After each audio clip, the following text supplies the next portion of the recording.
안녕하세요. 인천에 사는 김순애라고 합니다. 정말 어처구니 없었던 제 이야기 좀 들어주세요. 그날 아침도 여느 때처럼 평화로웠습니다. 새벽 5시 반에 일어나 남편의 영정 앞에 찬물 한 잔을 올리고 뒷마당 텃밭에서 상추와 깻잎을 따서 아침 반찬을 준비했어요. 40년 넘게 살아온 이 집에서의 하루는 언제나 이렇게 시작되었거든요. 28빈 막내 아들 민호가 여자친구를 데려온다고 했을 때 저는 기쁜 마음으로 준비를 했습니다. 친정 어머니에게서 전수받은 비법으로 닭백숙을 끓이고 아들이 좋아하는 멸치볶음까지 정성스럽게 준비했죠. 아들이 현관문을 열며 들어오는 소리에 앞치마를 다시 한번 매만지며 거실로 나갔어요. 그런데 아들 뒤로 따라 들어오는 그 아이를 본 순간 뭔가 서늘한 기운이 등골을 타고 올라왔습니다. 키가 170이 넘어 보이는 늘씬한 몸매에 브랜드 가방을 든 지혜라는 그 아이는 제가 정성스럽게 닦아놓은 현관을 힐끔 쳐다보더니 신발을 아무렇게나 벗어던지더라고요. 그것도 제가 준비해둔 슬리퍼는 쳐다보지도 않고 말이에요. 인사를 받으며 저는 애써 미소를 지었지만 지혜는 고개를 까닥하며 대충 인사를 대신했어요. 목소리에는 별다른 감정이 실려 있지 않았고 눈길 한번 제대로 마주치려 하지 않았습니다. 거실 소파에 앉은 지혜는 집안을 둘러보더니 이상한 표정을 지었어요. 뭔가 못마땅해 하는 듯한, 비꼬는 듯한 그런 표정이었죠. 그러더니 집이 생각보다 오래됐다는 둥, 동네가 조용하다는 둥 이런저런 평가를 늘어놓기 시작했습니다. 순간 가슴이 뜨끔했어요. 40년 넘게 남편과 함께 가꾸어온 이 집이 평가받는다는 게 뭔가 기분이 이상했거든요. 하지만 젊은 아이 눈에는 그럴 수도 있겠다 싶어 참았습니다. 부엌에서 음식을 가져오는 동안 거실에서 들려오는 지혜의 목소리가 신경에 거슬렸습니다. 지하철역까지의 거리를 묻고 차가 없으면 불편하겠다는 말까지 하더라고요. 마치 부동산을 둘러보러 온 손님 같았어요. 음식을 차려놓고 함께 앉아서 밥을 먹는데 지혜는 계속 휴대폰만 만지작거렸어요. 휴대폰을 내려놓고 밥을 먹자고 말했더니 형식적으로 사과는 했지만 표정과 목소리에는 미안함이 전혀 느껴지지 않았습니다. 정성스럽게 끓인 닭백숙을 떠서 지혜 앞에 놓아주었는데 한 숟가락 떠먹더니 소금이 부족하다고 하더라고요. 40년 넘게 끓여온 닭백숙인데 누구 하나 짜다거나 싱겁다고 한 적이 없었거든요. 김치도 좀 신 것 같다며 이런저런 평가를 늘어놓았습니다. 순간 뭐라고 대답해야 할지 몰랐어요. 첫 만남에서 음식에 대해 그렇게 평가하다니. 아들이 어색해하는 게 보였고 제 얼굴도 화끈거렸습니다. 아들이 지혜를 감싸며 평소에는 착하다고 오늘 긴장해서 그런 것 같다고 변명했지만 이미 그 아이에게 마음을 뺏긴 게 뻔했어요. 식사를 마치고 지혜는 친구들과 약속이 있다며 서둘러 자리를 떴습니다. 더 있다가 가라는 말에도 돌아보지 않고 가방을 들고 현관으로 나가더라고요. 현관문이 닫히고 나서야 가슴 한편이 답답해졌습니다. 뭔가 불길한 예감이 들었어요. 그날 밤 남편의 영정 앞에 앉아서 하루 있었던 일을 생각해 봤습니다. 여자의 직감이라는 게 있잖아요. 저는 분명히 느꼈어요. 지혜라는 그 아이가 우리 가족에게 좋지 않은 일을 가져올 거라는 걸 말이에요. 창밖으로 보이는 뒷마당의 감나무가 바람에 흔들리고 있었어요. 마치 무언가를 경고하는 것처럼 말이죠. 첫 만남 이후 한 달 정도가 지났을 때 아들이 결혼 이야기를 꺼냈습니다. 예상은 했지만 막상 들으니까 마음이 복잡했어요. 첫 만남에서 느꼈던 그 불편함이 다시 떠올랐거든요. 하지만 아들이 좋아하는 사람이라면 어쩔 수 없다는 생각으로 마음을 다잡았습니다. 며칠 후 지혜 부모님과 만나기로 했어요. 사돈 어른들과의 첫 만남이라 정성스럽게 준비했습니다. 평소보다 좋은 옷을 골라 입고 머리도 새로 손질하고 나갔죠.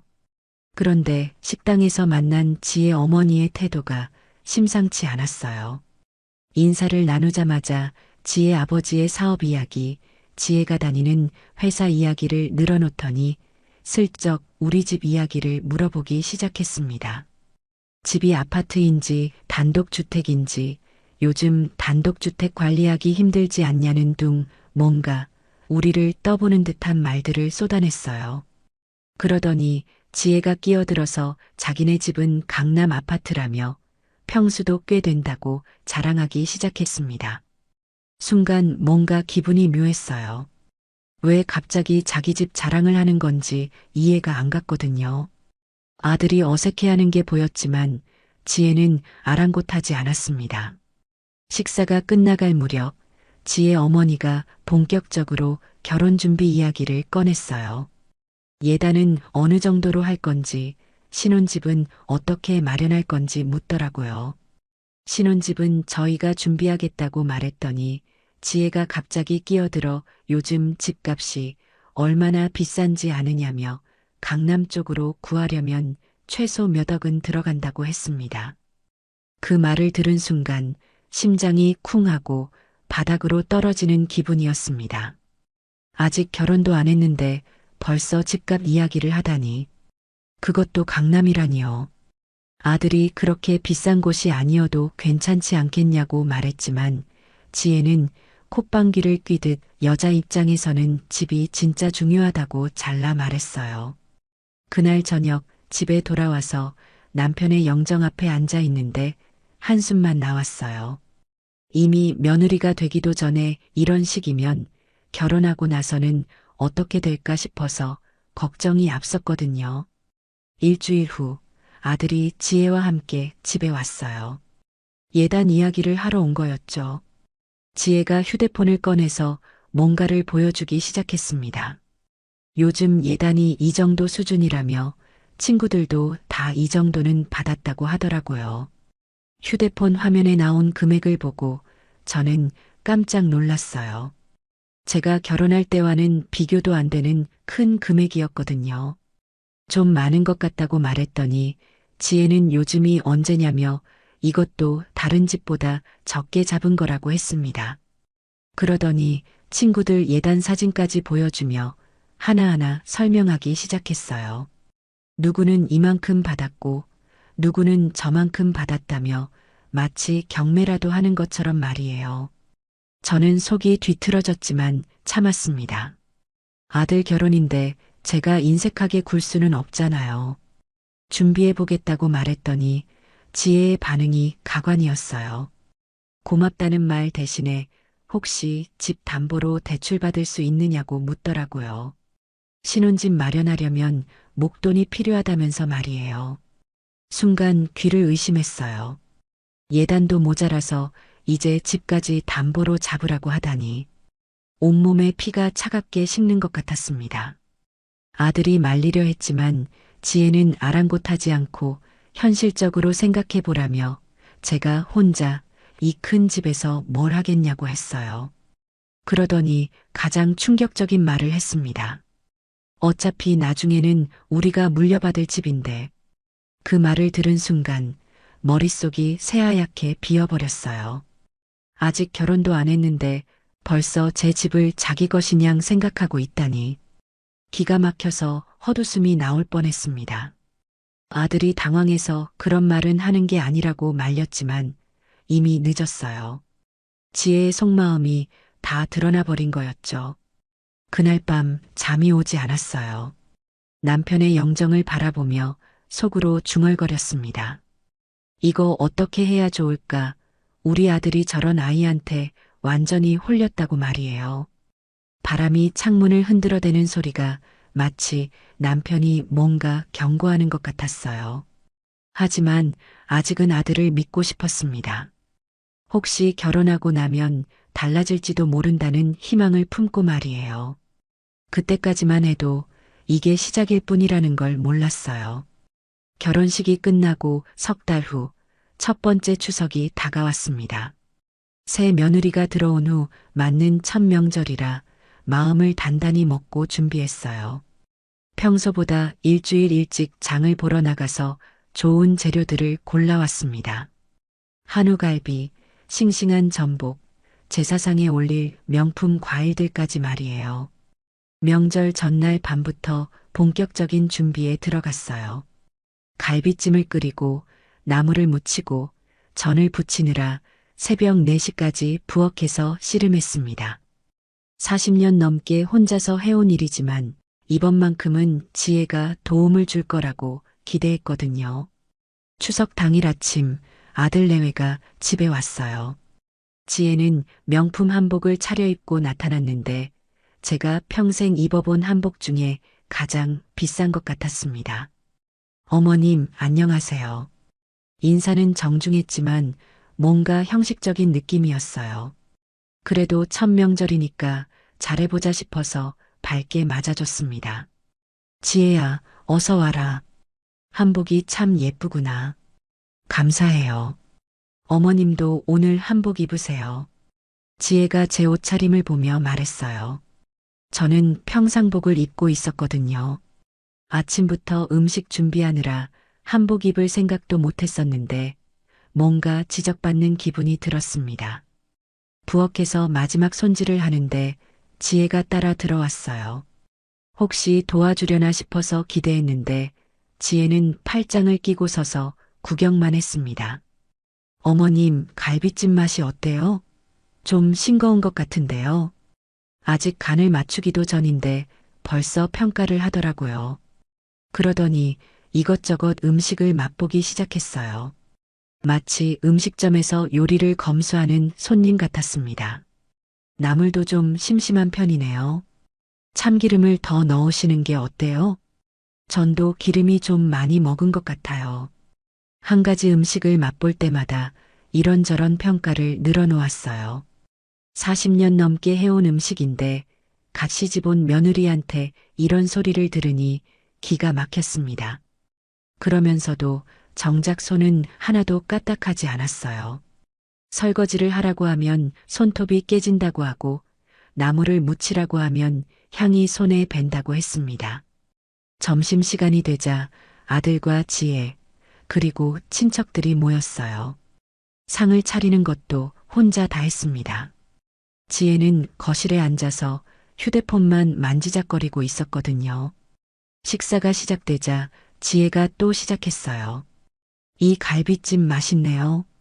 그런데 좀 더 달게 하시는 게 어떨까요? 친척들 앞에서 대놓고 음식 평가를 하는 거예요. 순간 얼굴이 화끈거렸습니다. 친척들이 어색해하는 게 보였지만 지혜는 아랑곳하지 않았어요. 요즘 젊은 사람들 입맛에는 이게 좀 짜요.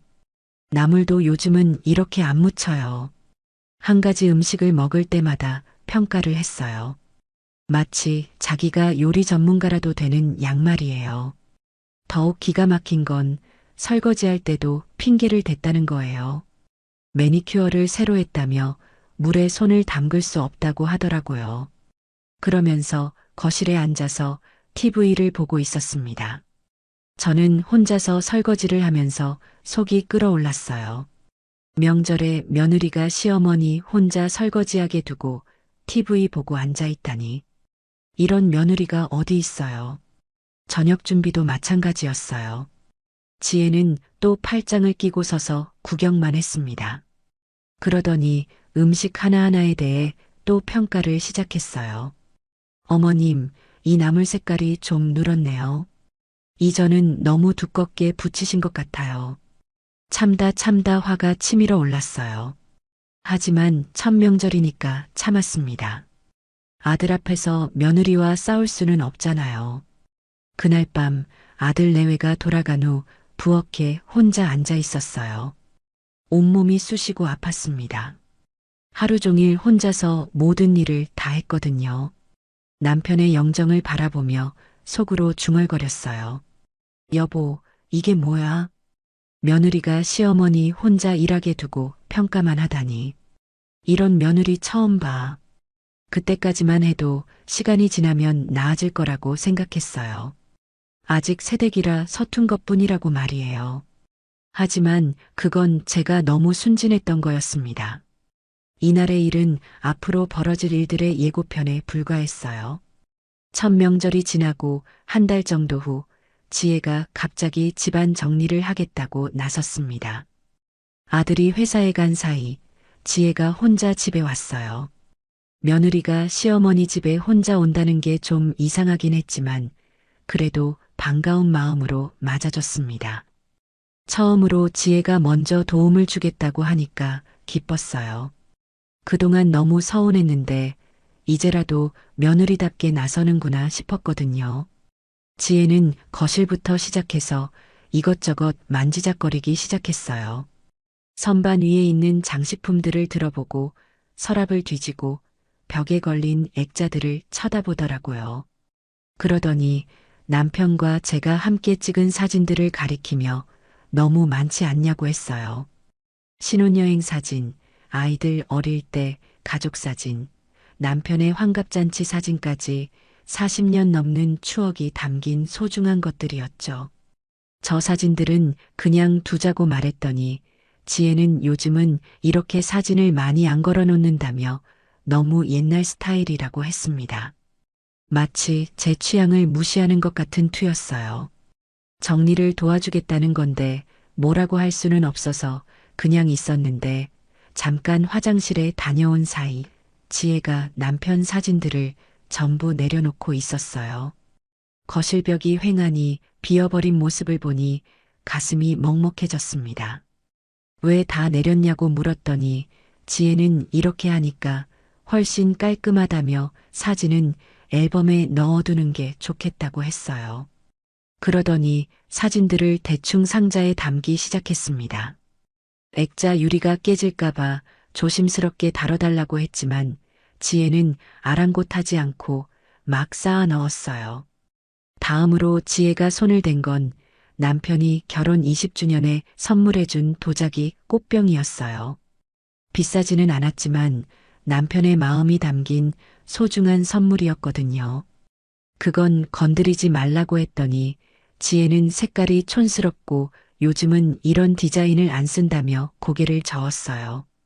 그 모습을 보니 화가 치밀어 올랐지만 며느리와 싸우고 싶지 않아서 참았습니다. 하지만 지혜는 멈추지 않았어요. 남편의 서재로 들어가서는 책장을 뒤지기 시작했습니다. 언제 읽을 거냐며 먼지만 쌓인다고 했어요. 남편이 평생 모아온 책들이었어요. 문학 전집부터 역사책, 철학책까지 다양했죠. 남편이 세상을 떠나고 나서 저는 가끔 그 책들을 만져보며 남편을 그리워했거든요. 그 책들은 그대로 두라고 했지만 지혜는 실용적으로 생각해 보라며 읽지도 않는 책들이 자리만 차지한다고 했습니다.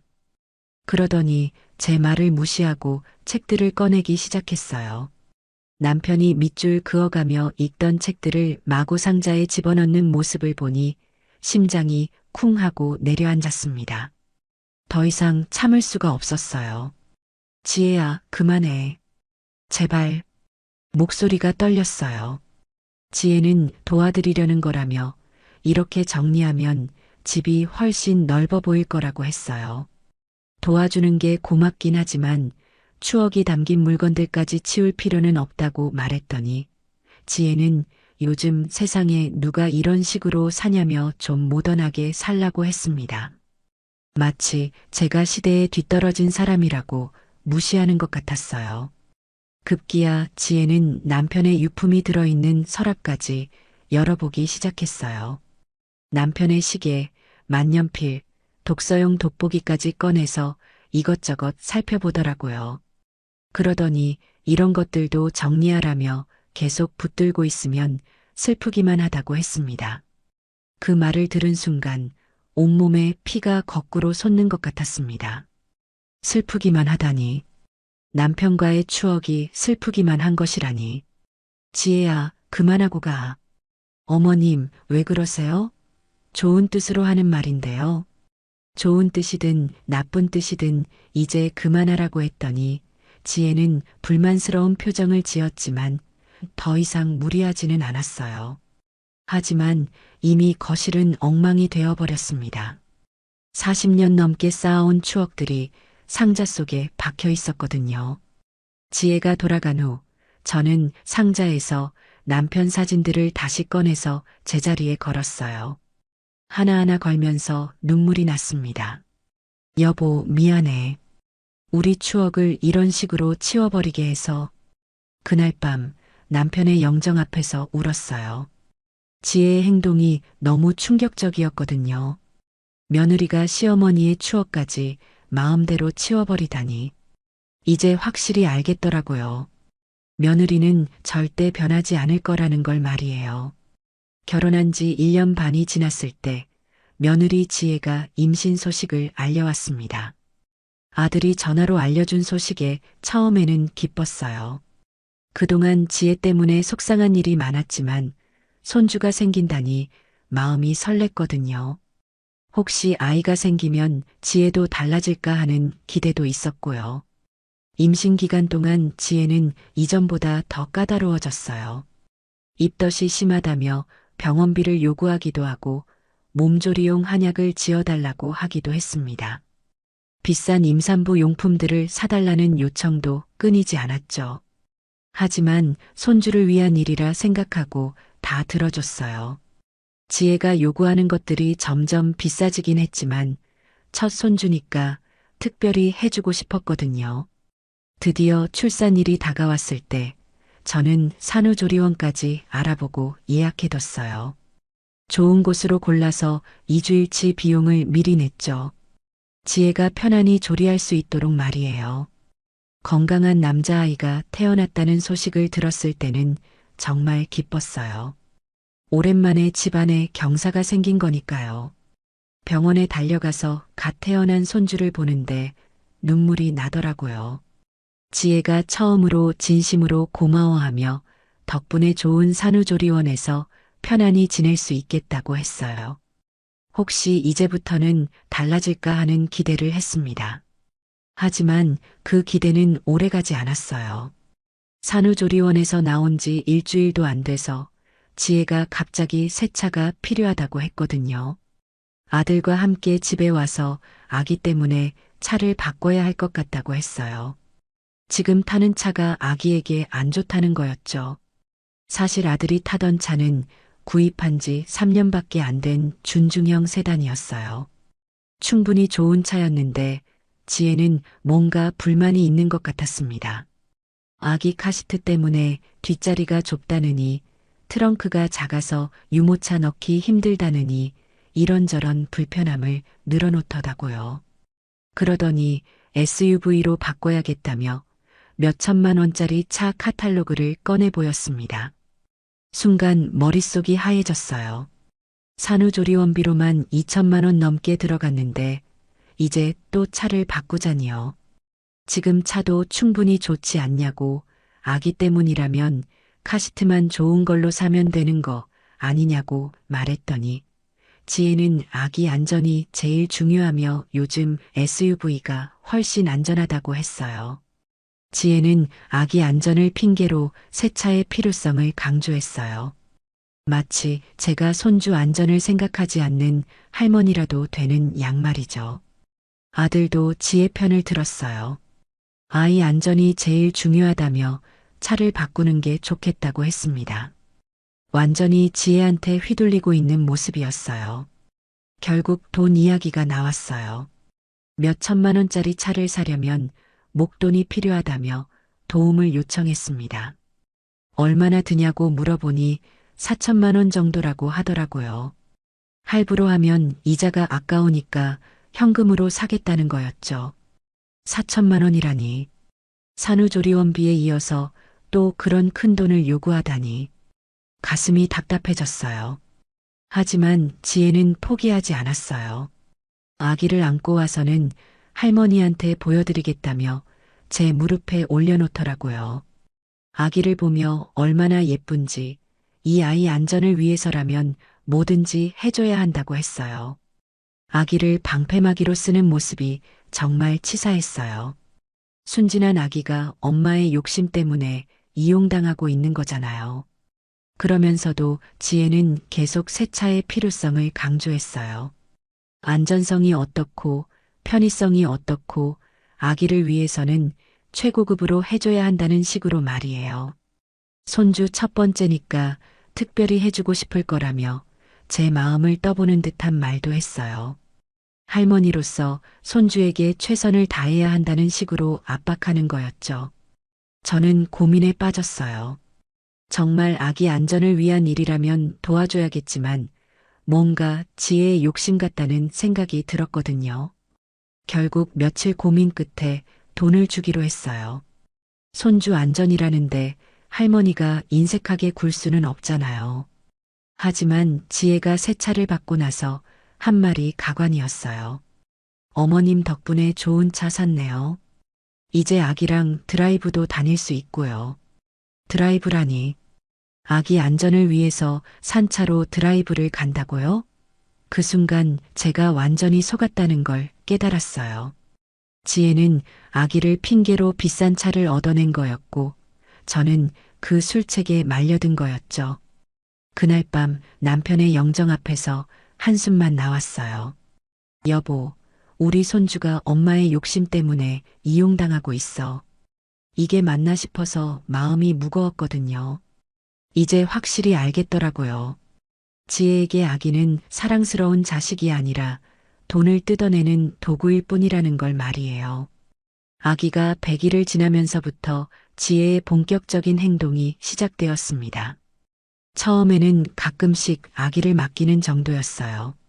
병원에 가야 한다거나 급한 일이 있다거나 하는 이유로 2~3시간 정도 봐달라고 했죠. 할머니로서 당연한 일이라고 생각했어요. 그런데 점점 빈도가 늘어가기 시작했습니다. 일주일에 한두 번이던 게 사흘에 한 번이 되고 이틀에 한 번이 되더니 급기야 매일 아기를 맡기고 가는 지경에 이르렀어요.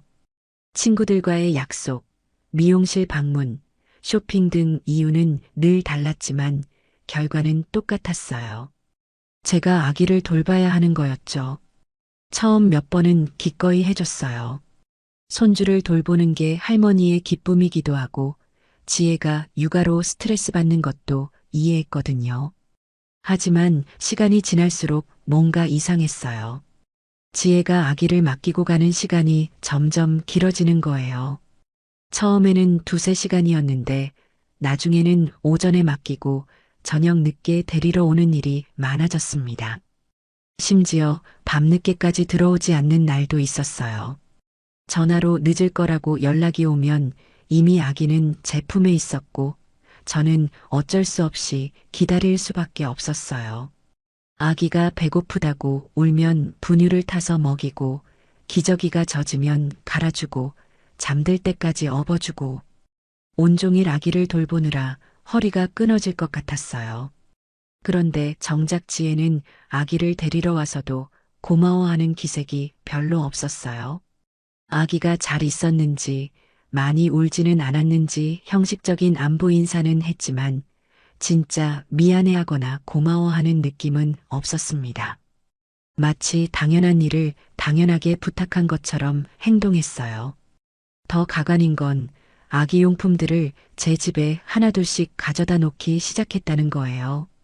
맨날 가져다니기 힘들다며 기저귀, 분유, 젖병, 아기 옷가지까지 두고 가더라고요. 어느새 제 집 한쪽 방이 아기 방처럼 변해버렸어요. 그러더니 아예 대놓고 아기 침대도 하나 사두자고 했어요. 어차피 여기서 아기를 돌보는 일이 많으니까 말이에요. 제가 심심할 텐데 아기 돌보면 좋다는 식으로 말하더라고요. 마치 제가 심심해서 아기를 돌보고 싶어 한다는 식으로 말하는 거예요. 자기는 저에게 은혜를 베풀고 있다는 듯한 태도였죠. 가장 기가 막힌 건 지혜가 저를 마치 전문 베이비시터 취급하기 시작했다는 거예요. 아기가 이상하게 계속 우는 이유는 뭔지, 분유량을 늘려야 하는지, 밤에 잘 안 자는데 어떻게 하면 좋을지 육아에 대한 모든 질문을 저에게 던지면서 정작 본인은 아기에 대해 알려고 하지 않았어요. 마치 제가 아기를 키우는 주 양육자라도 되는 양 말이죠. 그러면서도 자기 마음에 안 들면 지적하기 바빴어요. 아기 옷을 왜 이렇게 입혔냐며 너무 두껍다고 하거나 분유 온도가 뜨거워서 아기가 데일 수도 있다고 하거나 온종일 아기를 돌봐주고 나서 이런 소리를 들으니 기가 막혔어요. 급기야 어느 날은 이런 일까지 벌어졌습니다. 지혜가 아기를 맡기고 나간 지 10시간이 넘었는데도 연락이 없었어요. 아기는 계속 엄마를 찾으며 울고 저는 달래느라 정신이 없었죠. 밤 10시가 넘어서야 지혜가 나타났어요. 술 냄새를 풍기며 비틀거리면서 말이에요. 어머님, 친구들이랑 술 마시다가 늦었어요. 술을 마시러 간 거였어요. 아기를 핑계로 저에게 맡기고 술을 마시러 갔다니. 그 순간 화가 치밀어 올랐지만 아기 앞에서 소리를 지를 수는 없었어요. 지혜는 아기를 대충 안고는 그냥 가버렸고 저는 그날 밤 잠을 이룰 수가 없었어요. 남편의 영정 앞에 앉아서 속으로 중얼거렸습니다. 여보, 이게 뭐야? 우리 손주가 엄마한테 버림받고 있어. 저 아이가 아기를 낳은 게 맞나 싶어. 그날 이후로 확실히 깨달았어요. 지혜에게 저는 그냥 무료 베이비시터일 뿐이었다는 걸 말이에요. 손주를 핑계로 저를 이용하고 있었던 거죠. 아기가 돌이 지나고 걸음마를 시작할 무렵 더욱 충격적인 사건이 벌어졌습니다. 그날도 지혜가 아기를 맡기고 나간 상황이었어요. 요즘 들어서는 거의 매일 아기를 데려다 놓고 가는 게 일상이 되어버렸거든요. 아기가 걸음마를 시작하면서 이곳저곳을 기어다니고 돌아다니기 시작했어요. 호기심이 많아진 손주가 집안 곳곳을 탐험하는 모습을 보니 귀엽기도 하고 신경 쓸 일도 많아졌죠. 그날 오후 잠깐 부엌에서 간식을 준비하는 사이에 아기가 거실에서 뭔가 장난을 치고 있는 소리가 들렸어요. 아이들이 의뢰 그러려니 하고 있었는데 나중에 확인해 보니 기가 막힌 일이 벌어져 있었습니다. 손주가 어디서 크레파스를 찾았는지 거실벽에 온갖 낙서를 해놓은 거예요. 꼬불꼬불한 선들과 동그라미, 세모 같은 것들이 벽 여기저기에 그려져 있었죠. 순간 당황스러웠지만 아이가 하는 일이니까 화를 낼 수는 없었어요. 오히려 손주가 그림을 그릴 줄 안다는 게 신기하기도 했고요. 아이고, 우리 민수가 그림을 그렸네. 그런데 벽에 그리면 안 되지. 아기를 달래며 낙서를 지우려고 휴지를 가져왔는데 크레파스가 잘 지워지지 않았어요. 벽지에 깊숙이 베어들어 버린 상태였거든요. 그래도 아이가 한 일이니까 어쩔 수 없다고 생각하며 열심히 지우고 있었는데 마침 지혜가 들어왔어요. 거실 상황을 본 지혜의 첫 반응이 가관이었어요. 아기가 다쳤는지 무슨 일인지 궁금해하는 게 아니라 벽 상태부터 확인하더라고요. 어머님, 이게 뭐예요? 벽이 왜 이래요? 아기가 낙서를 했다고 설명했더니 지혜가 벽을 자세히 살펴보기 시작했어요. 얼마나 지워지는지, 얼마나 손상되었는지 꼼꼼히 체크하는 모습이었죠. 어머님, 이거 잘 안 지워지네요. 벽지를 새로 발라야 할 것 같은데요. 걱정하는 투로 말하길래 저도 미안한 마음이 들었어요. 제가 잠깐 한눈판 사이에 생긴 일이니까 책임감을 느꼈거든요. 벽지를 새로 바르는 비용이라도 제가 부담해야 하나 싶어서 미안하다고 말했더니 지혜가 한 말이 정말 충격적이었어요. 모료, 어차피 나중에 우리가 물려받을 집이라 괜찮아요. 그 말을 들은 순간 머릿속이 새하얗게 비어버렸어요. 어차피 물려받을 집이라니. 아직 제가 살아있는데 벌써 이 집을 자기 것으로 생각하고 있다는 말인가요? 온몸에 피가 거꾸로 솟는 것 같았습니다. 그동안 지혜의 행동들이 모두 이해가 되더라고요. 왜 남편의 물건들을 함부로 치웠는지, 왜 집안 이곳저곳을 자기 마음대로 바꾸려고 했는지 말이에요. 이미 이 집을 자기 집으로 생각하고 있었던 거예요. 지혜야, 그런 말은 하는 게 아니지. 떨리는 목소리로 말했지만 지혜는 별거 아니라는 듯 대답했어요. 사실이 아니냐는 식으로 어차피 나중에는 아들이 물려받을 집이라며 뭐가 문제냐는 태도였죠. 그 순간 지금까지 참았던 모든 것들이 한꺼번에 폭발할 것 같았어요. 하지만 아기 앞에서 소리를 지를 수는 없었습니다. 지혜는 아기를 안고 가면서도 별일 아니라는 표정이었어요. 오히려 제가 왜 그렇게 예민하게 반응하는지 모르겠다는 듯한 모습이었죠. 그날 밤 잠이 오지 않았어요. 지혜의 그 말이 계속 머릿속에 맴돌았거든요. 어차피 물려받을 집이라니.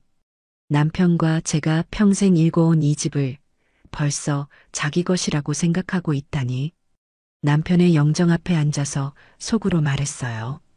여보, 이게 뭐야?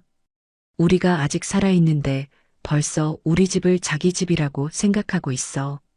그때서야 깨달았어요. 지혜가 그동안 저에게 보인 모든 행동들의 진짜 이유를 말이에요. 저는 지혜에게 시어머니가 아니었어요. 그냥 나중에 물려받을 집을 지키고 있는 관리인 정도로 생각하고 있었던 거죠. 그리고 아기는 그 집을 더 빨리, 더 확실히 차지할 수 있는 명분이었고요. 가슴이 미어졌습니다. 내 집에서 내가 낳은 아들의 아내에게 이런 취급을 받고 있다니. 이보다 더 서러운 일이 또 있을까 싶었어요. 그날 밤부터 뭔가 달라졌어요. 지혜를 보는 제 눈빛이, 마음이 완전히 달라져 버린 거죠. 이제는 참는 것도 한계가 있다는 걸 느꼈어요. 병낙서 사건 이후 한 달 정도 지났을 때 아들이 혼자 집에 찾아왔습니다. 평소와는 다른 어색한 분위기였어요. 지혜와 함께 오지 않은 것도 그렇고 아들의 표정이 뭔가 무거워 보였거든요. 어머니, 안녕하세요. 인사는 평소와 같았지만 목소리에 힘이 없었어요. 무슨 일인가 싶어서 차라도 한 잔 끓여주려고 했는데 아들이 먼저 말을 꺼냈습니다. 거실에 앉아서 한참을 머뭇거리더니 아들이 조심스럽게 말하기 시작했어요. 회사에서 새로운 사업 기회가 생겼다는 거였죠. 동료와 함께 독립해서 사업을 시작할 계획이라며 정말 좋은 기회라고 했어요. 성공하면 지금보다 훨씬 많은 돈을 벌 수 있다는 식으로 설명했습니다. 처음에는 아들이 발전할 기회가 생긴 것 같아서 기뻤어요. 그동안 회사에서 스트레스를 많이 받는 것 같았거든요. 하지만 곧 진짜 이유가 드러났습니다. 사업을 시작하려면 초기 자금이 필요하다는 거였어요. 사무실 보증금, 장비 구입비, 운영자금까지 생각보다 많은 돈이 들어간다고 했습니다. 아들이 말하는 금액을 들어보니 정말 큰 돈이었어요. 몇 천만 원은 좋게 되는 금액이었죠. 어머니, 혹시 도움을 주실 수 있을까요? 결국 돈을 달라는 이야기였어요. 그동안 예단, 신혼집, 산후조리원, 세차까지 이미 억 단위 돈이 나간 상황에서 또 몇 천만 원을 달라는 거였죠. 민호야, 그동안 도와준 게 얼마인데 또 그런 큰 돈을. 아들이 죄송하다며 정말 좋은 기회라고 다시 설명했어요. 성공하면 금방 갚을 수 있다고 이번만 도와달라고 했습니다. 하지만 뭔가 이상했어요. 아들이 사업에 대해 설명하는 모습이 별로 확신에 차 보이지 않았거든요. 마치 누군가가 시킨 말을 하는 것 같았어요. 민호야, 이거 너 혼자 생각한 거야? 물어보니 아들이 당황하는 기색이 역력했어요. 뭔가 숨기는 게 있다는 느낌이 들었죠. 조금 더 자세히 물어보니까 진실이 드러났어요. 지혜가 먼저 사업을 제안했다는 거였어요. 지혜 친구 남편이 비슷한 사업으로 크게 성공했다며 아들을 부추겼다고 했습니다. 그제서야 모든 게 이해됐어요. 지혜가 아들을 부추겨서 저에게 돈을 뜯어내려는 계획이었던 거죠. 지혜가 그랬구나. 아들이 변명하려 했지만 이미 다 알아버린 상황이었어요.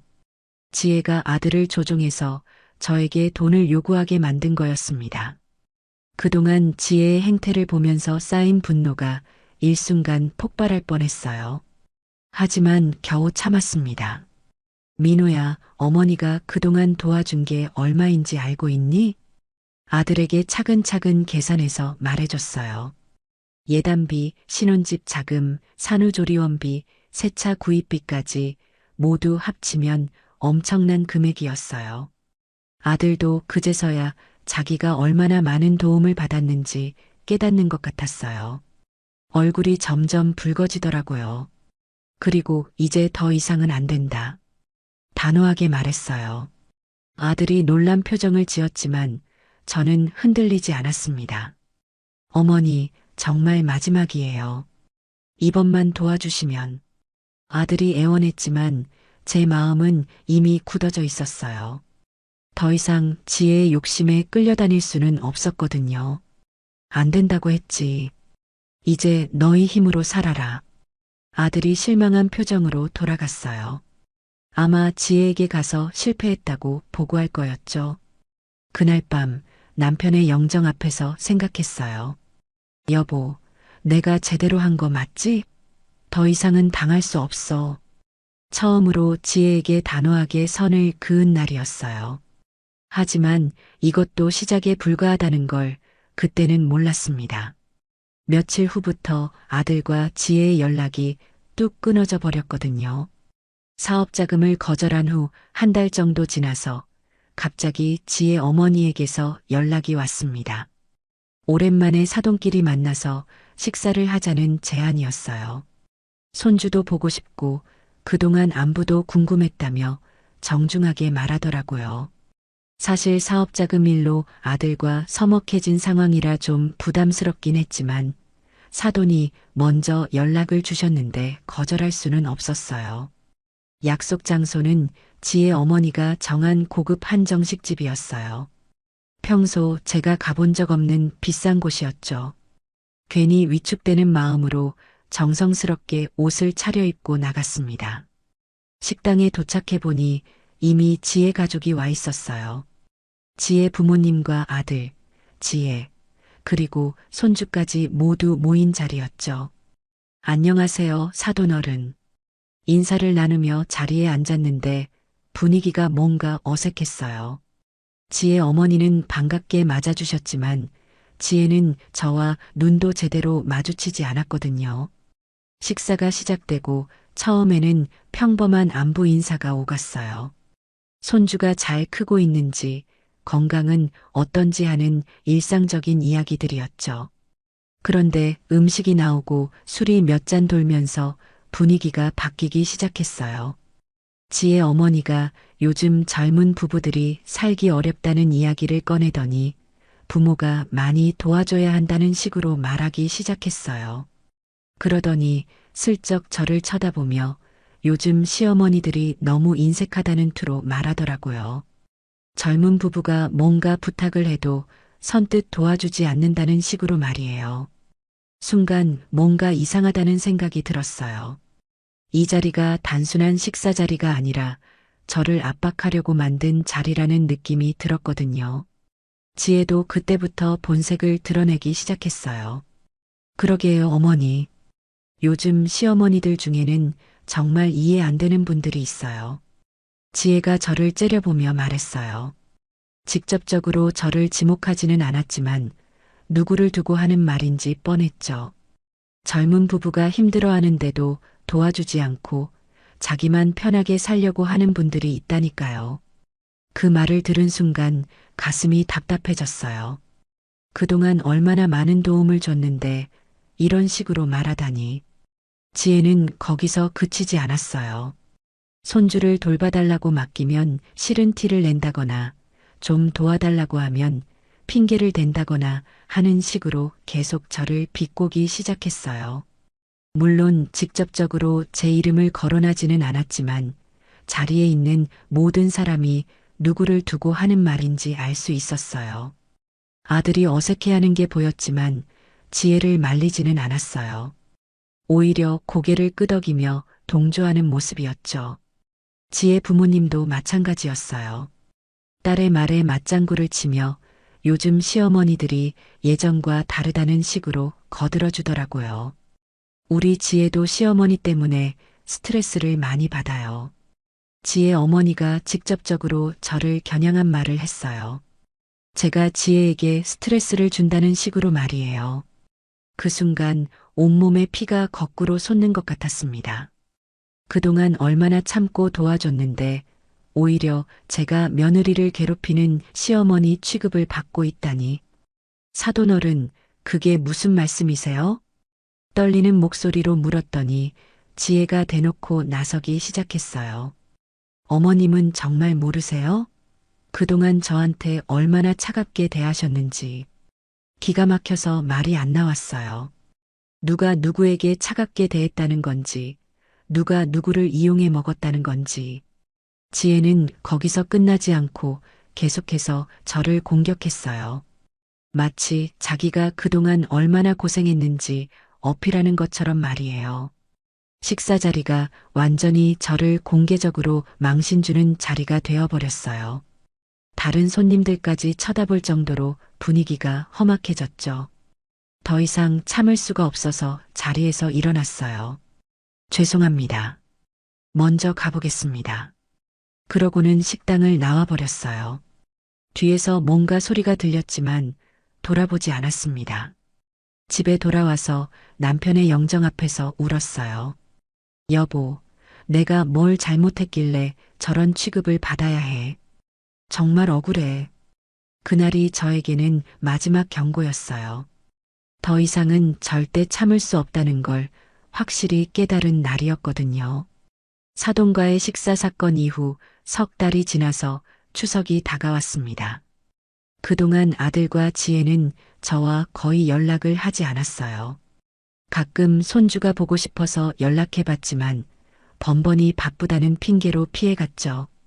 명절이 되면 아무래도 연락이 올 거라고 생각했어요.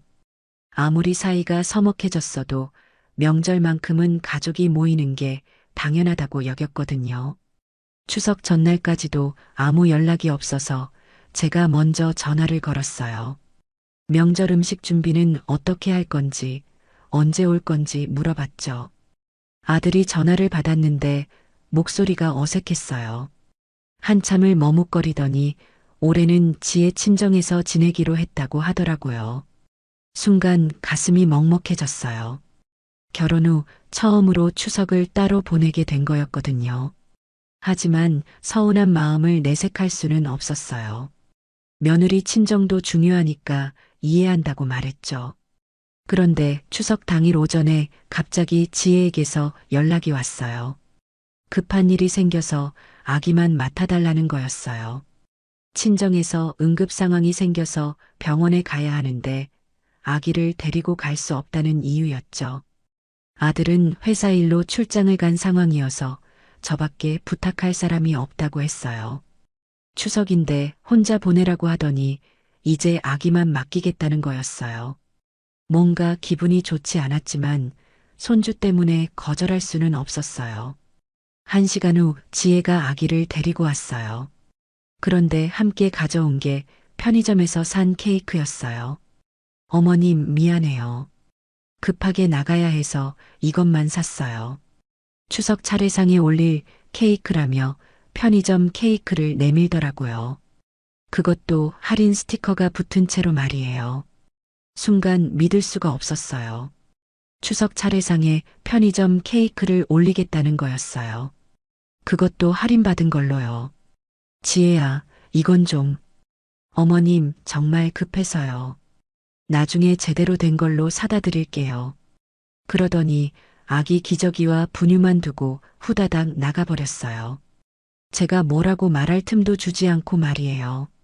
아기를 안고 서 있는데 손에는 편의점 케이크가 들려 있었어요. 추석날 남편 차례상에 편의점 케이크를 올리라는 건가요? 가슴이 답답해서 숨이 막힐 것 같았어요. 남편과 함께 보낸 수십 번의 추석을 생각해 보니 눈물이 났어요. 늘 정성스럽게 준비했던 차례상, 새벽부터 일어나 만들었던 음식들이 떠올랐거든요. 그런데 이제 편의점 케이크로 차례를 지내라는 거였어요.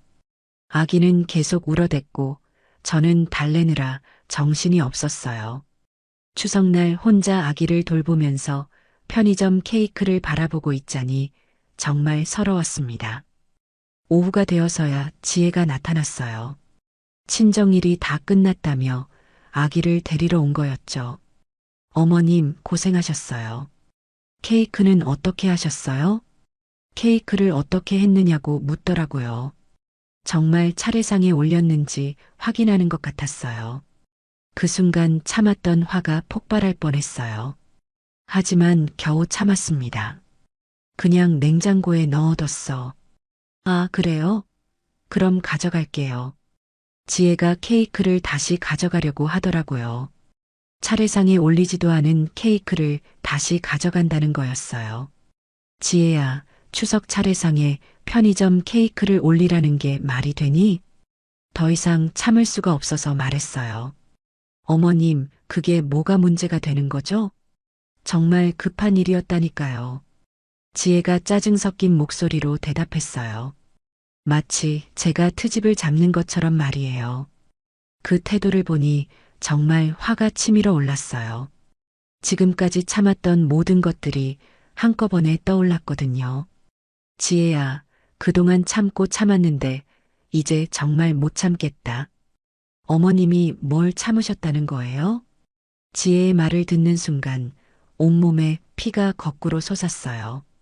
그동안 얼마나 많은 걸 참았는데 뭘 참았냐고 묻다니.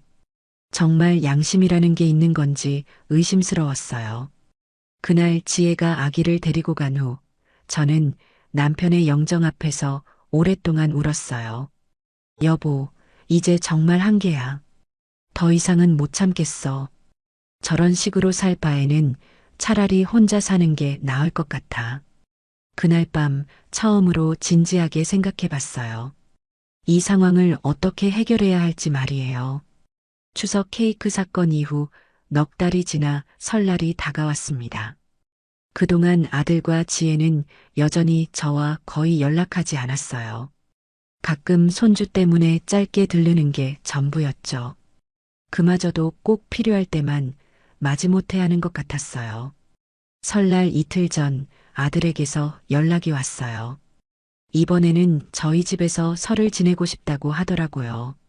추석 때는 지혜 친정에 갔으니까 이번에는 저희 집에 온다는 거였어요. 그래도 명절만큼은 가족이 함께 보내려고 한다는 생각에 마음이 조금 놓였습니다. 설 전날부터 본격적인 준비에 들어갔어요. 혼자서 하는 일이라 힘들었지만 그래도 가족이 모이는 자리니까 정성스럽게 준비했어요. 떡국용 떡을 직접 볶고 나물들을 하나하나 정성스럽게 무치고 전도 여러 가지 부쳤습니다. 40년 넘게 해온 일이지만 이번만큼은 특별히 신경 써서 준비했어요. 설날 아침 아들 가족이 도착했어요. 손주가 한복을 입고 온 모습이 너무 귀여웠어요. 오랜만에 보니 많이 컸더라고요. 차례를 지내고 떡국을 먹으며 오랜만에 가족이 함께하는 시간을 가졌어요. 그동안 서먹했던 분위기가 조금이나마 풀어지는 것 같아서 기뻤죠. 하지만 평화로운 시간은 오래가지 않았어요. 점심 준비를 위해 부엌에서 음식을 데우고 있는데 지혜가 부엌으로 들어왔어요. 뭔가 도와주려나 싶었는데 지혜는 팔짱을 끼고 서서 제가 하는 일을 지켜보기만 했어요. 그러더니 또 시작했어요. 음식 평가 말이에요. 나물 간이 심심하다고, 전이 눅눅하다고 하나하나 지적하기 시작했어요. 새벽부터 준비한 음식들을 마치 검수하는 것처럼 평가했습니다. 그러더니 요즘 젊은 사람들 입맛에 맞게 바꾸라고 너무 옛날 방식으로만 한다고 하더라고요. 40년 넘게 해온 우리 집 음식을 옛날 방식이라고 깎아내렸어요. 이게 우리 집 전통 방식이라고 말했더니 전통도 좋지만 시대에 맞게 바뀌어야 한다며 손주도 이런 음식 별로 안 좋아할 거라고 했습니다. 손주까지 끌어들이며 제 음식을 깎아내리는 모습에 화가 치밀어 올랐지만 명절이니까 참으려고 했어요. 하지만 지혜는 거기서 그치지 않았어요. 솔직히 말하면 요리 좀 배우는 게 어떻겠냐고. 요즘은 유튜브에도 레시피가 많다고 하더라고요. 요리를 배우라고? 40년 넘게 가족들 먹여 살린 제가 요리를 배우라고? 그런 말은 좀 하지 말라고 했더니 시어머니 걱정해서 하는 말이라며 손주도 할머니 음식 좀 맛있게 먹으면 좋겠다고 했어요. 시어머니 걱정해서 한다는 말에 정말 기가 막혔어요.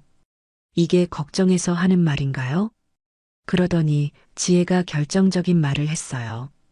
어머님만 보면 고집이 너무 세서 짜증나요. 짜증이라고? 그 말을 들은 순간 머릿속이 하얘졌어요. 온몸에 피가 거꾸로 솟는 것 같았습니다.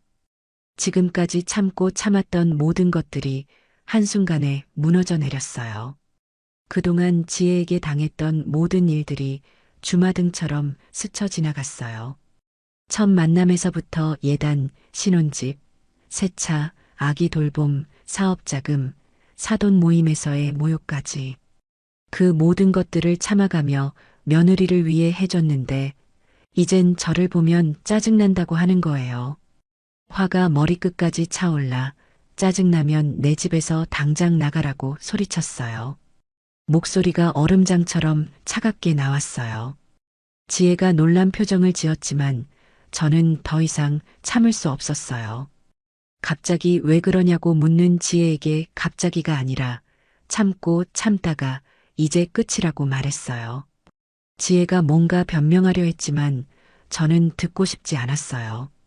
그날 지혜가 나간 후 저는 남편의 영정 앞에 앉아서 결심했어요. 여보, 이제 정말 끝이야. 더 이상은 이런 취급받으며 살 수 없어. 이제 내 인생을 내가 살아야겠어. 그날 밤 처음으로 구체적인 계획을 세우기 시작했어요. 어떻게 하면 이 상황에서 벗어날 수 있을지 말이에요. 아예 연을 끊어버리기로 한 거죠.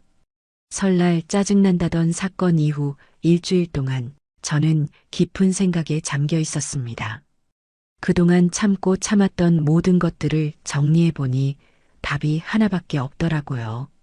더 이상 이런 식으로는 살 수 없다는 것이었어요. 남편의 영정 앞에 앉아서 하루 종일 생각했어요. 이 집에서 40년 넘게 쌓아온 추억들, 남편과 함께 갖고 온 모든 것들이 이제는 오히려 저를 올가매는 족쇄가 되어버렸더라고요. 지혜는 이미 이 집을 자기 것으로 생각하고 있었고 저는 그저 집을 지키고 있는 관리인 취급을 받고 있었어요. 언젠가는 쫓겨날 운명이었죠. 그렇다면 차라리 제가 먼저 떠나는 게 낫겠다는 생각이 들었어요. 며칠 더 고민한 끝에 마음을 굳혔습니다. 이 집을 팔고 완전히 다른 곳에서 새로 시작하기로 한 거예요. 가장 먼저 연락한 건 오랜 친구인 영숙이었어요. 영숙이는 남편이 부동산 중개업을 하고 있어서 이런 일에 경험이 많았거든요. 영숙아, 나 집 팔려고 하는데 도와줄 수 있어? 전화를 받은 영숙이가 깜짝 놀라더라고요. 갑자기 왜 집을 파느냐며 무슨 일이냐고 물었어요. 사정을 간단히 설명했더니 영숙이가 한참 동안 말이 없었어요. 그러더니 당장 만나자고 하더라고요. 다음 날 영숙이가 집에 왔어요. 오랜만에 만난 친구와 차를 마시며 그동안의 속사정을 털어놨어요. 첫 만남에서부터 지금까지 있었던 모든 일들을 하나하나 말해주니까 영숙이가 점점 화가 나는 표정을 지었어요. 아이고, 그런 못돼 먹은 며느리가 어디 있어? 너 정말 많이 참았구나. 영숙이도 며느리 때문에 고생한 경험이 있어서 제 마음을 잘 이해해 주었어요. 그런데 정말 집을 팔 거야? 이 집에 추억이 얼마나 많은데. 추억도 좋지만 이제는 새로 시작하고 싶어. 저런 식으로 살 바에는 차라리 혼자 편하게 사는 게 낫겠어. 영숙이가 제 결심이 확고하다는 걸 알고는 적극적으로 도와주겠다고 했어요. 집값을 알아보니 생각보다 많이 올랐더라고요. 40년 전에 샀을 때보다 10배 가까이 오른 상태였어요. 이 돈이면 바닷가 어딘가에 작은 집을 사고도 남을 만큼이었죠. 영숙이 남편이 직접 와서 집을 둘러보고는 상태가 정말 좋다고 했어요. 할머니가 정성스럽게 관리해서 오래된 집 치고는 아주 깨끗하다며 금방 팔릴 거라고 했습니다. 그런데 아들한테는 말 안 할 거야? 영숙이가 걱정스럽게 물었어요. 말해서 뭐해? 어차피 자기들이 물려받을 집이라고 생각하고 있는데. 제가 단호하게 말했더니 영숙이가 제 마음을 이해한다는 듯 고개를 끄덕였어요. 집을 내놓은 지 일주일 만에 구매자가 나타났어요. 신혼부부였는데 이 집을 정말 마음에 들어 한다고 했어요. 가격도 제가 원하는 대로 나왔고요. 계약을 진행하면서도 마음 한편으로는 아쉬웠어요. 40년 넘게 살아온 집이니까요.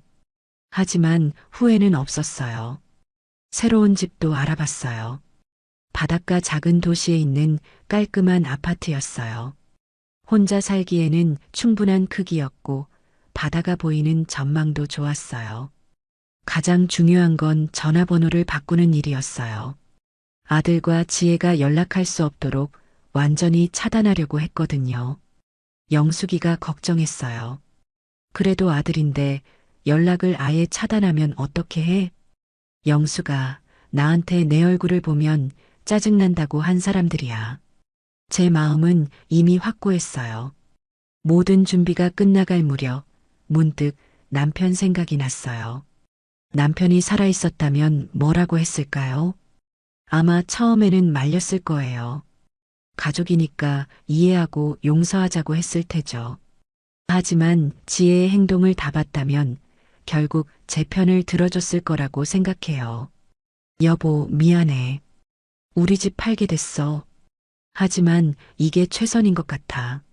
남편의 영정에게 말했더니 마치 괜찮다고 대답해 주는 것 같았어요. 이제 정말 마지막 단계만 남았어요. 집을 비우고 새로운 곳으로 떠나는 일 말이에요. 계약이 완료된 후 2주일 안에 집을 비워야 했습니다. 40년 넘게 모아온 살림살이를 정리하는 건 생각보다 힘든 일이었어요. 하나하나 추억이 담긴 물건들이었거든요. 가장 먼저 정리한 건 남편의 유품들이었어요. 남편의 옷가지, 책, 시계, 만년필 같은 소중한 것들은 따로 상자에 담아 새 집으로 가져가기로 했어요. 남편과 함께 찍은 사진들도 조심스럽게 챙겼습니다. 지혜가 함부로 치웠던 그 사진들 말이에요. 이제는 아무도 치우라고 하지 않을 곳에서 마음껏 걸어놓을 수 있겠더라고요. 가구나 가전제품은 대부분 새 집 주인에게 넘겨주기로 했어요. 바닷가 새 집에는 가져갈 필요가 없었거든요. 영숙이가 매일 와서 도와줬어요. 둘이서 함께 정리하니까 일이 금방 진행됐어요. 영숙이는 이 집에서 얼마나 많은 일이 있었는데 정말 시원섭섭하다며 감회에 젖어했고 저는 이제 새로 시작하는 거라고 대답했어요. 짐을 정리하면서 가끔 마음이 흔들리기도 했어요. 정말 이렇게 하는 게 맞는 건지 너무 극단적인 선택은 아닌지 하는 생각이 들었거든요. 하지만 지혜가 했던 말들을 떠올리면 다시 마음이 굳어졌어요. 내 얼굴을 보면 짜증난다고 했으니 이제 정말 서로 얼굴 보지 말자는 거였어요. 이사 전날 마지막으로 집 안을 둘러봤어요. 거실, 부엌, 안방, 아들 방까지. 모든 방에 추억이 가득했지만 이제는 안녕이라고 말할 때였어요. 그런데 이사 당일 아침 예상치 못한 일이 벌어졌습니다. 이사짐 센터 직원들이 와서 짐을 옮기고 있는데 갑자기 아들이 나타난 거예요. 아마 이웃집에서 연락을 받고 급하게 온 것 같았어요. 얼굴이 새파랗게 질려 있었거든요. 아들이 당황해서 이게 뭐냐며 갑자기 이사를 왜 가느냐고 물었지만 저는 침착하게 이사 간다고 대답했어요. 말도 안 하고 왜 갑자기 그러냐고 했지만 그동안 연락도 제대로 안 하던 사람이 무슨 소리인가 싶었어요. 말해서 뭐 하냐며 어차피 너희가 물려받을 집이라고 했잖냐고 말했더니 아들이 그제서야 무슨 일인지 눈치를 챈 것 같았어요. 지혜가 그동안 저에게 어떻게 했는지 알고 있었던 거죠. 지혜가 잘못했다며 자기가 잘 타일러 보겠다고 했지만 이제 와서 타일러 본다고요? 이미 늦었어요. 민호야, 이제 짜증나는 엄마 얼굴 안 봐도 돼. 아들이 할 말을 잃은 듯 멍하니 서 있었어요. 그때 지혜도 부랴부랴 나타났어요. 상황을 파악하자마자 화를 내기 시작했어요. 집을 왜 마음대로 팔았냐며 소리를 질렀지만 저는 전혀 흔들리지 않았어요. 제 집을 제가 파는 게 뭐가 마음대로냐고 상의를 하라고 하지만 어차피 물려받을 집이라며 함부로 대하던 사람이 무슨 상이냐고 말했더니 지혜가 할 말을 잃었어요. 자기가 했던 말들이 되돌아온 거였죠. 이사짐센터 직원들이 모든 짐을 차에 실었어요. 이제 정말 떠날 시간이었어요. 새집 주소도 전화번호도 알려주지 않을 생각이었어요. 완전히 연을 끊기로 한 거였거든요. 아들이 연락처라도 알려달라고 애원했지만 저는 고개를 저으며 필요 없다고 이제 각자 살자고 말했어요. 차에 올라타면서 마지막으로 집을 바라봤어요. 40년 넘게 살았던 집이 이제 남의 집이 되는 거였어요. 아들과 지혜가 망연자실한 표정으로 서 있는 모습이 보였지만 뒤돌아보지 않았어요. 차가 출발하면서 새로운 인생이 시작되는 거였어요. 이제 아무도 저를 무시하거나 이용할 수 없는 곳으로 가는 거였죠. 영숙이가 배웅을 나와서 손을 흔들어 줬어요. 앞으로 연락할 수 있는 사람은 영숙이 뿐이었어요. 차창 밖으로 스쳐가는 풍경을 보면서 생각했어요. 이제 정말 자유로워진 거라고. 바닷가 마을로 이사한 지 6개월이 지났습니다. 새로운 집에서의 생활은 예상보다 훨씬 평화로웠어요. 아침에 일어나면 창문 너머로 푸른 바다가 보이고 갈매기들이 자유롭게 날아다니는 모습이 마음을 편안하게 해줬어요. 동네 사람들도 친절했어요. 옆집 할머니는 텃밭에서 기른 채소를 나눠주시고 아래층 아주머니는 가끔 반찬을 만들어서 갖다 주시기도 했죠. 누구도 저에게 무리한 요구를 하지 않았고 저를 이용하려고 하지도 않았어요. 그저 이웃사촌으로서 서로를 챙기는 따뜻한 관계였죠. 혼자 사는 게 외로울까 걱정했는데 전혀 그렇지 않았어요. 오히려 자유로웠어요. 아무 눈치 보지 않고 제가 하고 싶은 일을 할 수 있었거든요. 아침에는 바닷가를 산책하고 오후에는 동네 도서관에서 책을 읽었어요. 저녁에는 혼자서 좋아하는 드라마를 보거나 뜨개질을 하며 시간을 보냈죠. 가끔 남편 생각이 날 때는 바다를 바라보며 이야기했어요. 남편의 영정도 새집 거실 가장 좋은 자리에 모셨고 매일 인사를 드렸습니다. 영숙이가 한 달에 한 번씩 안부 전화를 해줬어요. 새로운 생활이 어떤지 불편한 건 없는지 물어보며 걱정해줬죠. 그런 평화로운 생활이 계속되고 있을 때 영숙이에게서 충격적인 소식을 들었어요. 아들과 지혜에게 큰 변화가 생겼다는 거였어요. 아들이 회사에서 잘렸다는 소식이었어요. 지혜가 부추겨서 시작하려던 사업이 완전히 실패로 끝나면서 회사에서도 신뢰를 잃게 되었다는 거였죠. 집도 잃었다고 했어요. 사업 실패로 빚이 생기면서 신혼집을 팔아야 했다는 거예요. 지금은 지혜 친정집에서 눈치를 보며 살고 있다고 했습니다. 그리고 지혜네가 이혼 얘기까지 나온다는 소문이 있어 영숙이의 말을 들으니 마음이 복잡했어요. 아들이 힘들어한다는 소식에 마음 한편이 아프기도 했지만 한편으로는 이제서야 현실을 깨달았구나 싶기도 했어요. 며칠 후 영숙이를 통해서 편지가 한 통 왔어요. 아들이 보낸 거였어요.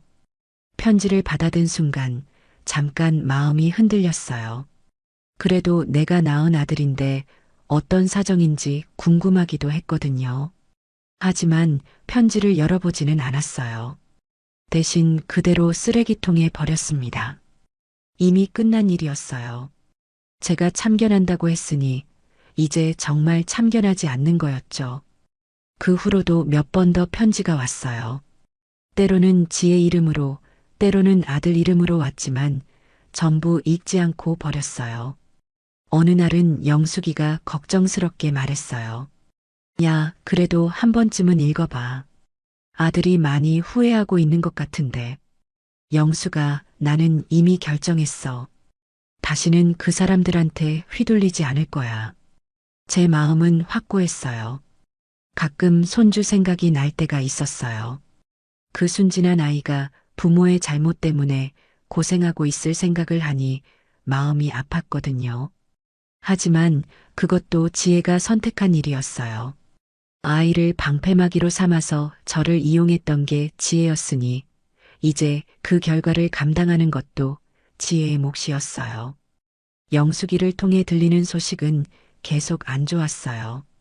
아들이 새 직장을 구하지 못하고 있다는 얘기, 지혜가 친정에서도 눈치를 받고 있다는 얘기, 둘 사이가 점점 나빠지고 있다는 얘기들이었죠.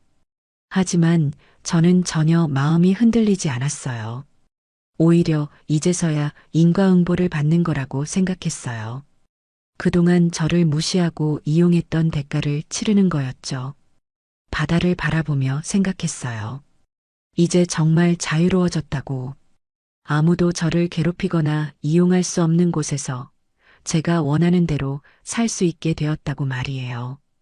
바닷가 마을에서 1년을 보낸 어느 가을날이었어요.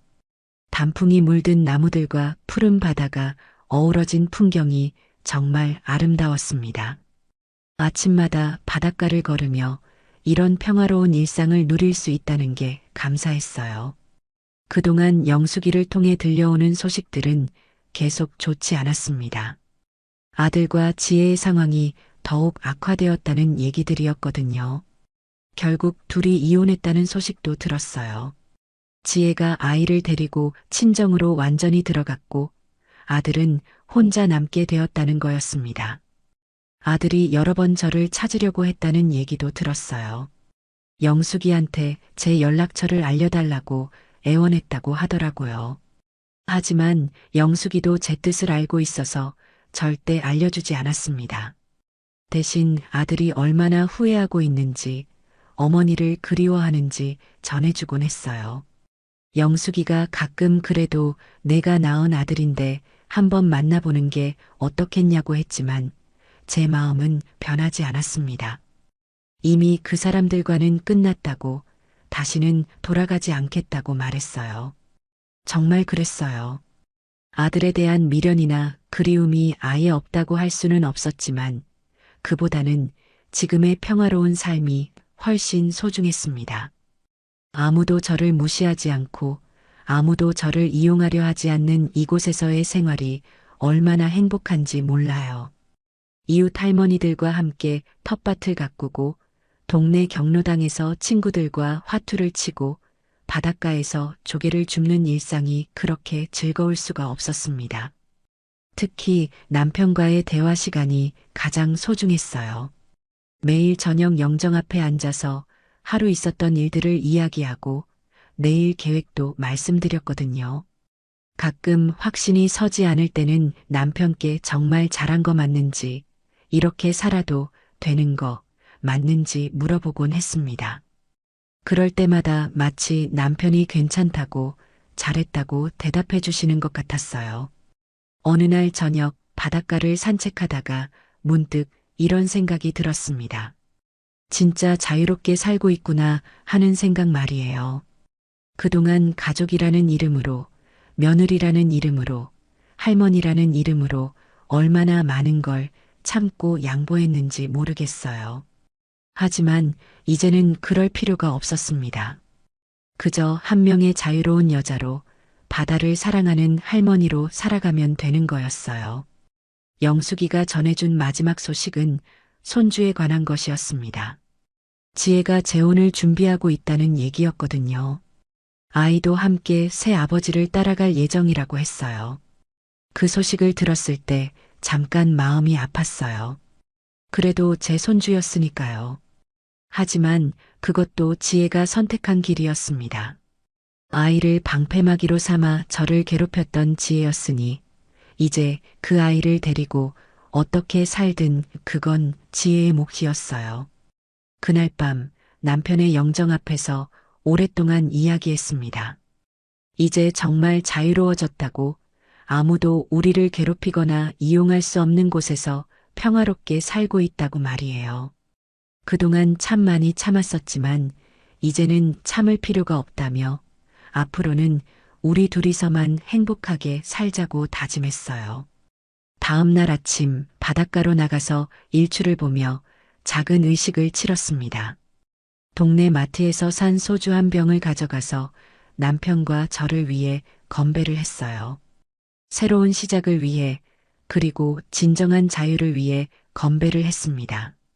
바다에서 불어오는 상쾌한 바람을 맞으며 소주를 마셨어요. 짠맛과 바다 냄새가 섞인 그 맛이 정말 좋았거든요. 바다를 향해 이제 자연인 할머니라고, 아무도 간섭할 수 없는 자유로운 할머니라고 큰 소리로 외쳤습니다. 갈매기들이 제 목소리에 화답하듯 울어댔고 파도가 박수를 쳐주는 것 같았어요. 그때부터 저는 정말 새로운 사람이 되었어요. 과거의 상처나 원망은 모두 바다에 흘려보내고 오직 현재의 행복만 생각하며 살기 시작했습니다. 이제 아무도 저를 할머니라고, 시어머니라고 부르며 무언가를 요구하지 않아요. 그저 바다를 사랑하는 자유로운 여자로 살아가고 있습니다. 가끔 예전 생각이 날 때도 있지만 후회는 전혀 없어요. 오히려 더 일찍 이런 결정을 했어야 했다고 생각합니다.